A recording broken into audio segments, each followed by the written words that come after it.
এখন আপাতত বিয়েই খাচ্ছি, বিয়ে শাদী করার কোনো প্ল্যান নাই। তো দুইটা হাঁস দিয়ে শুরু করা হয়েছিল রাস্তার পাশে। প্রথম দিন আমার কোনো সেল হয় নাই। এখন আমার আন্ডারে কাজ করছে 40 জন এর উপরে। পাশাপাশি আমি একজন স্টুডেন্ট, পড়াশোনা করছি। পড়াশোনার পাশাপাশি বিজনেস করছি। আমি এখন চাকরি না খুঁজে আমি নিজে চাকরি দিচ্ছি মানুষকে।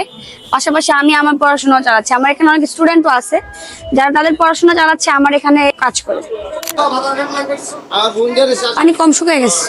শিশির কলিজা কাইটা নিয়ে আসো। কি কাটতেছে? একজনে কাটলে হইব? তাড়াতাড়ি নিয়ে আসো, কলিজাটা বসাই দে। সৌদি আরব দ্বারা লাড়াচাড়া করা যাবে না, এত বড় দাঁত। হ্যালো, আসসালামু আলাইকুম। সবার কি অবস্থা? আশা করছি সবাই অনেক বেশি ভালো আছেন। আজকে আমি আছি কার দোকানে? মিমের দোকানে। মিম, কি অবস্থা? এই তো আলহামদুলিল্লাহ ভালো। আমি তো এখন ব্লগ বানানো শুরু করে দিচ্ছি, বুঝছো? একটা পেজ খুলছি, দেখি পেজটা পেজের নাম কি? I am zero. আচ্ছা, ভাইয়ার পেজে সবাই লাইক কমেন্ট শেয়ার করবেন। তো এই যে দেখতেছি দিন দিন বিয়া শাদী মানে খাইতেছো এদিক সেদিকে, প্রচুর ভাইরাল হইতেছে ভিডিও।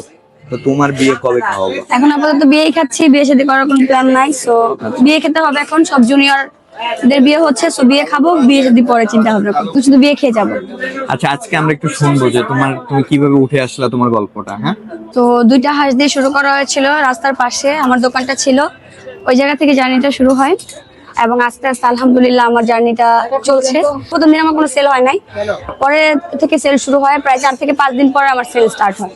তো প্রথম জার্নিটা আমার জন্য খুবই স্ট্রাগলের ছিল। পাশাপাশি আমি একজন স্টুডেন্ট, পড়াশোনা করছি। পড়াশোনার পাশাপাশি বিজনেসটা কন্টিনিউ করছি। এটা হাঁস, দেশি হাঁস 250 টাকা প্লেট। আজকে তো অনেক বেশি বিজি। হ্যাঁ আলহামদুলিল্লাহ, কাস্টমার আসতেছে, খাচ্ছে এবং রিভিউ ভালো দিচ্ছে। মিম, এখন তোমার আন্ডারে টোটাল কতজন কাজ করছে? আমার আন্ডারে এখন 40 জনের মতো স্টাফ আছে, কাজ করতেছে। পাশাপাশি আমার খালারা আছে, তারাও কাজ করতেছে আলহামদুলিল্লাহ। তাদের কর্মসংস্থান আমার মাধ্যমে হয়েছে। এই সময়টা আসলে আমারই মানুষের কাছে চাকরি খোঁজার কথা ছিল বা ওইরকম ছিল, বাট আমি এখন চাকরি না খুঁজে আমি নিজে চাকরি দিচ্ছি মানুষকে। পাশাপাশি আমি আমার পড়াশোনা চালাচ্ছি। আমার এখানে অনেক স্টুডেন্টও আছে যারা তাদের পড়াশোনা চালাচ্ছে, আমার এখানে জব কাজ করে। আচ্ছা, এই যে এতগুলো ফ্যামিলির দায়িত্ব, আসলে যখন ভাবো তখন কেমন লাগে? আসলে এটা আসলে অনেক বেশি প্রাউড ফিল করার একটা ব্যাপার। যখন ভাবি তখন তো অনেক ভালো লাগে।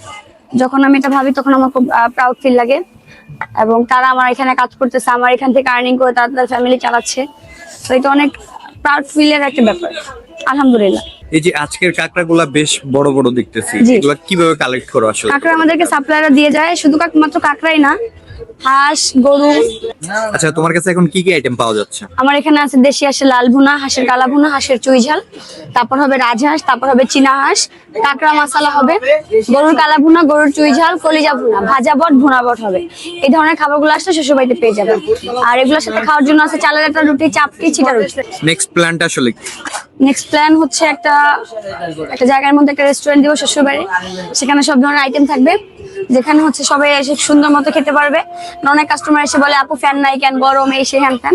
আবার আমাদের রোদ বৃষ্টি ঝড়ের মধ্যে কাস্টমারকে জায়গা দিতে পারি না।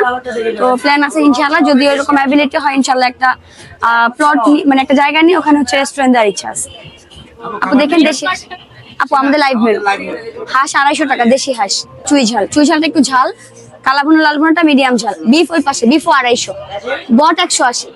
ভাইয়া আমার তো একজন এডিটর লাগে। মানে কেমন টাইপের এডিটর? কেমন টাইপ বলতে ওই যে ভিডিও এডিট করবে, ইচ এন্ড এভরিথিং। আমার রান্না বান্না যত ভিডিও আছে, কারণ আমার কাস্টমাররা দেখতে চায়, সো রান্না বান্না ভিডিও টিডিও করা থেকে শুরু করে এডিটিং করতে পারবে, এরকম এগুলো পোস্ট করতে হবে। সো এই টাইপের একজন এডিটর লাগবে। আচ্ছা, যদি এরকম কেউ থেকে থাকেন যে সিনেমা ফটোগ্রাফি প্লাস হচ্ছে ভিডিও এডিটিং সবকিছু পারেন, হ্যাঁ। হ্যাঁ, মানে ভিডিও আপলোড করতে হবে অল ওভার, তার সোশ্যাল মিডিয়া সে হ্যান্ডেল অ্যাক্টিভ করবে। করতে থাকতে হবে অলওয়েজ। হ্যাঁ, হ্যাঁ। কারণ আমি তো আসলে রান্না বান্না করে সময় পাই না, কারণ এটাই করবো নাকি পেজের দিকে সময় দেবো, ফোকাস দেবো, এটা আসলে সময় হয়ে ওঠে না। তো এই জন্য চাচ্ছি যেহেতু আমার সর্বক্ষণ এদিকে থাকতে হয়, সেই জন্য একজন মানুষ আর কি লাগে এটা। আচ্ছা, যদি এরকম কেউ ভিডিওটা দেখে থাকেন, ভিডিও এডিটর বা সিনেমা ফটোগ্রাফার অল সবকিছু মানে একাতে হ্যান্ডেল করতে হবে, তো আমার এই ভিডিওর কমেন্টে বা ইনবক্সে অবশ্যই নক দিবেন।